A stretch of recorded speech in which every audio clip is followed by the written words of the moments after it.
Ladies and gentlemen, meet my daughter. A total waste of good genetics. That was the first thing my father said into the microphone. He pointed his glass of Chateau Margaux at me and smiled like a shark. She crawls around in filth taking care of society's garbage instead of carrying on my legacy. A tragedy, really. 300 guests laughed. They thought it was a joke. They didn't know I had a wireless microphone hidden in my sleeve. And they definitely didn't know I was about to turn his $25 million gala into a federal crime scene. Before I tell you exactly how I destroyed his career 30 seconds later, let me know in the comments. Have you ever been humiliated by your own family? I want to know I'm not alone. I stepped out of the shadows. The sharp click of my heels on the marble floor cut through the lingering laughter like a knife. The room fell silent, the kind of silence that feels heavy and dangerous. I walked straight up the stairs to the stage. My father looked at me, his eyes narrowing, expecting a tantrum or a tearful plea for respect. He expected the daughter he had bullied for 2 decades. He didn't get her. I reached out and took the microphone from his hand. He was too stunned to stop me. I turned to the crowd. 300 faces waiting for the punchline. My father is right about one thing, I said, my voice steady and cold. I do work with the state's most vulnerable, but he left out my job title. I paused. I let the silence stretch until it was suffocating. I am the senior program officer for the State Health Fund, and I am the sole signatory with veto power over the $25 million grant Dr. Marcus has been begging for since January. The room didn't just go quiet, froze. The air was sucked out of the ballroom. My father's face went from flushed arrogance to ash gray in a single second. He dropped his glass. It shattered, red wine bleeding across the stage like a wound. I didn't look at the mess. I opened the thin black folder I had carried under my arm. Let's talk about this proposal, shall we? A Center for Dignity Recovery. Sounds noble. I flipped a page, but I did a line item audit this morning. I looked directly at the wealthy donors in the front row. 80% of the budget is allocated for facility upgrades, specifically imported Italian leather furniture for the executive offices and marble flooring for the private lobby. Not a single cent is allocated for patient beds. I flipped another page. The sound was like a gunshot in the silent room. Section 4. Administrative transport. $300,000 for 2 luxury SUVs for a nonprofit serving the homeless. I turned to my father. He was trembling. His mouth opened, but no sound came out. He looked like a fish on a dock, gasping, realizing the water was gone. This isn't a medical facility, I said into the microphone. It's a retirement plan disguised as charity. I closed the folder with a snap. Dr. Marcus, your application is formally rejected due to gross financial mismanagement and attempted fraud. You will never see a dime of state funding as long as I hold a pen. I dropped the microphone. It hit the floor with a heavy thud that echoed through the speakers. I turned and walked off the stage. I didn't look back. I didn't need to. I could feel the shock radiating off the crowd like heat. For 29 years, I had been the invisible girl, the disappointment. But tonight, under the lights he paid for with money he didn't have, I was the only thing everyone could see. 10 years ago, in the mahogany library of his estate, my father held my acceptance letter to the state's top social work program. He didn't smile. He didn't congratulate me. He walked over to the fireplace, crumpled the paper in his fist, and tossed it onto the logs. You want to be a janitor for Human Refu? He had asked, dusting the ash off his hands. Go ahead, but don't expect me to pay for you to ruin your life. You are dead to me. The moment you walk out that door. He thought he had incinerated my future that night. He thought that by cutting me off, by refusing to speak my name for a decade, he had erased me. But fire doesn't just destroy things, deforges them. While he was building his empire of plastic surgery and vanity projects, I was working double shifts. I put myself through night school. I earned my master's in public administration while living on ramen and spite. I rose from a caseworker to a district manager and finally to the state board. He never knew. He never asked. To him, I was just a ghost, a failure he occasionally used as a punchline to make himself feel superior. That blindness was his fatal mistake. I looked down at him from the edge of the stage. He was gripping the podium, his knuckles white, staring at me like I was a stranger who had just broken into his house. He didn't recognize the woman standing in front of him.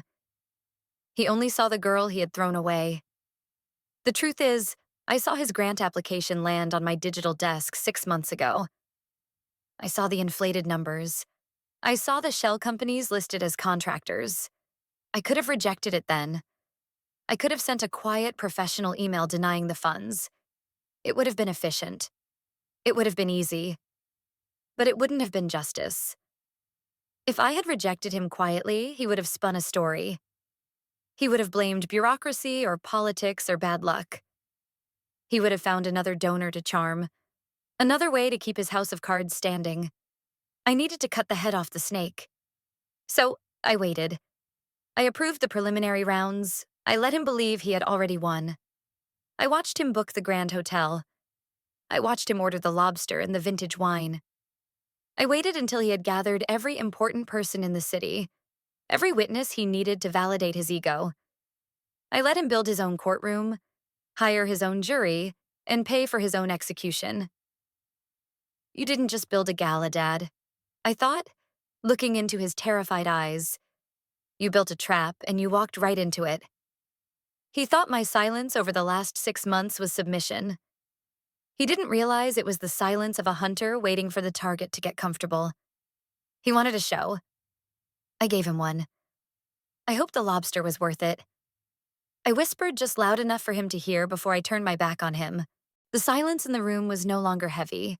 It was electric. And for the first time in my life, the air didn't smell like his expensive cologne. It smelled like clean, cold justice. I pushed through the heavy service doors, leaving the murmurs of the ballroom behind. The air in the staff corridor was cold and smelled of industrial cleaner. I didn't run. I walked with the steady, measured pace of someone who had just finished a job. I just wanted to get to my car, to the silence, to the end of this long, ugly chapter. But monsters don't just die because you cut off their food supply. Sometimes they get hungry. I heard the door slam open behind me. It wasn't a normal entrance. It was a collision. I didn't need to turn around to know who it was. The heavy, frantic breathing gave him away. You stop right there.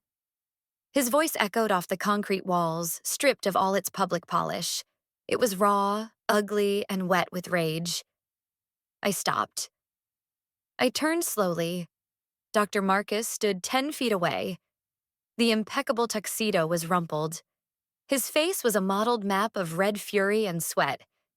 The veins in his neck bulged against his collar. He didn't look like a brilliant surgeon anymore. He looked like a cornered animal. You think you can walk away? He lunged forward, closing the distance before I could step back. He grabbed my wrist. His fingers dug into my skin hard enough to bruise. You think you can come into my house in front of my peers and humiliate me? I looked down at his hand on my arm, then up at his eyes. I didn't pull away. I just stared at him with absolute clinical detachment. Let go, I said. Yow. Or what? He hissed, leaning in close. I could smell the vintage wine on his breath, sour and stale. You'll write another report? You'll toe on me, you ungrateful, treacherous little brat. I gave you life. I put a roof over your head. And this is how you repay me, by destroying my reputation. And there was the truth, naked and ugly. I watched him unravel. And suddenly, everything made sense. For years, I thought he hated my career because it didn't make money. I thought he despised my choices because they weren't prestigious enough. But looking at the sheer panic in his eyes, I realized I had been wrong. It wasn't about the money. It wasn't even about the grant. It was about the hierarchy. In his mind, he was the sun, and I was just a moon meant to reflect his light or fade into the darkness. But tonight, the moon had eclipsed the sun. The waste of genetics had exercised power over the genius. The babysitter had fired the surgeon. It was a narcissistic injury so deep it was fracturing his reality. He wasn't angry because he was broke. He was angry because I had proven I was stronger than him. He couldn't process a world where his victim was his judge. Your reputation? I asked, my voice calm, contrasting sharply with his hysteria. I didn't destroy your reputation, Dad. I just turned on the lights. If you don't like what people see, that's not my fault. You ruined everything. He shook my arm, spit flying from his lips. Do you know who I am? Do you know who I know? I will bury you. I will make one phone call and you will never work in this state again. I will sue you for defamation until you're begging on the streets with the junkies you love so much. He wasn't hearing me. He was doubling down, retreating into the only thing he had left. Threats. He thought he still held the cards. He thought he could bully reality back into a shape that pleased him.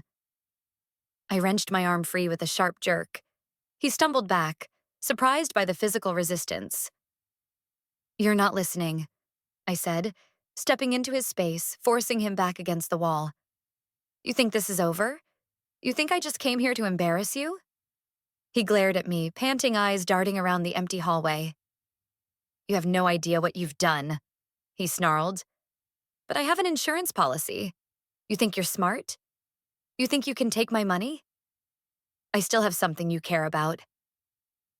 A cold knot formed in my stomach. The rage in his eyes shifted into something sharper, something cruel. He reached into his pocket and pulled out his phone. You want to play the villain, Chinmayi? Fine. Let's see how much you love your grandmother when she's sleeping on a park bench tonight. He smiled, then a wet, slick grin that made my skin crawl. He lowered the phone slowly, letting the threat hang in the air like smoke. He thought he had one. He thought he had found the one button he could press to make me heal. You see, he said, his voice dropping to a conspiratorial whisper. You have your little title, Chinmayi. You have your clipboard and your self-righteousness. But I have the one thing that actually matters in this world. He stepped back, spreading his arms wide to gesture at the opulent hallway, at the memory of the ballroom behind us, at the ghost of the party he had thrown. I have resources. I have power. You think rejecting one grant stops me? I have a black fund, darling. A rainy day reserve that you and your little bureaucrats can't touch. He laughed, and it was a jagged, ugly sound. He walked over to a service cart that had been abandoned in the hallway, grabbing a half-empty bottle of the Chateau Margaux. He poured a splash into a water glass and swirled it. Look at this wine. $2,000 a bottle.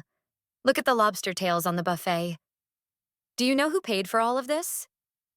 The foundation. My foundation. I can write off a $100,000 party as donor cultivation. I can fly to Paris on research trips. I live in a world where the rules are suggestions and money is the only law. You can't hurt me. I am the institution. He took a sip of the wine, his eyes locked on mine, daring me to challenge him. I didn't blink. I didn't flinch. I just reached into my pocket and pulled out my phone again. I tapped the screen 3 times and turned it around so he could see. It wasn't a recording. It was a photo. A high-resolution image of the Gala's catering invoice, the wine list, and the consulting fees paid to a shell company registered in his name. You're right, Dad, I said, my voice cutting through his arrogance like a scalpel. You are the institution, and that is exactly why you're going to prison. He frowned, the glass halting halfway to his mouth. What are you babbling about? It's called self-D'ing, I said. And under IRS Code 4941, it is strictly prohibited for a private foundation manager to use charitable assets for personal benefit. No luxury dinners, no vintage wine, and certainly no donor cultivation parties that function as ego-stroking for the chairman. I swiped to the next photo, a screenshot of the federal statute. You just boasted actually, that you used foundation money to pay for this night. That isn't a loophole, Dad. That's tax fraud. It's embezzlement. And when you combine it with the inflated construction contracts I found in your grant proposal, it's a RICO case. The color drained from his face so fast it looked like the blood had simply evaporated. He lowered the glass, his hand shaking so hard the wine sloshed over the rim, staining his white cuff red. I took photos of the menu. I continued relentless. I took photos of the wine bottles.